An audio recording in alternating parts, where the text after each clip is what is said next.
हम्दो सिताइश का गीत। खुदावन की हम्द करो, खुदावन के नाम की हम्द करो। ए खुदावन के बंदो उसकी हम्द करो।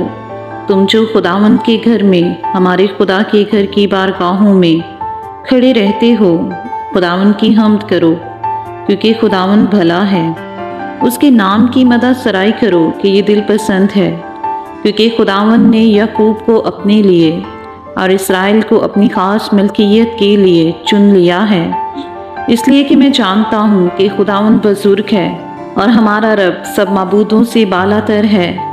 आसमान और ज़मीन में, समंदर और गहराओं में खुदावन ने जो कुछ चाहा वही किया। वो ज़मीन की इंतहा से बखारात उठाता है, वो बारिश के लिए बिजलियाँ बनाता है और अपने मखज़नों से आंधी निकालता है। उसी ने मिस्र के पहलोठों को मारा, क्या इंसान के क्या हैवान के।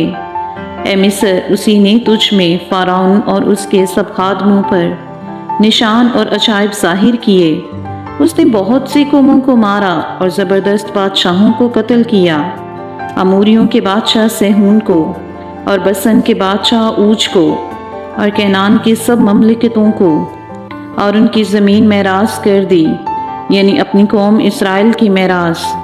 ए खुदावन, तेरा नाम अब्दी है और तेरी यादगार ए खुदावन पुश्त दर पुश्त कायम है, क्योंकि खुदावन अपनी कौम की अदालत करेगा और अपने बंदों पर तरस खाएगा। कौमों के बुत चांदी और सोना हैं, यानी आदमी की दस्तकारी। उनके मुंह हैं पर वो बोलते नहीं, आंखें हैं पर वो देखते नहीं, उनके कान हैं पर वो सुनते नहीं और उनके मुंह में सांस नहीं। उनके बनाने वाले उन्हीं की मानित हो जाएंगे, बल्कि वो सब जो उन पर भरोसा रखते हैं। ए इसराइल के घराने, खुदावन को मुबारक कहो। ए हरून के घराने, खुदावन को मुबारक कहो। ए लावी के घराने, खुदावन को मुबारक कहो। ए खुदावन से डरने वालों, खुदावन को मुबारक कहो। सायून में खुदावन मुबारक हो, वो यरूशलेम में सुकूनत करता है। खुदावन की हम्द करो। आमीन।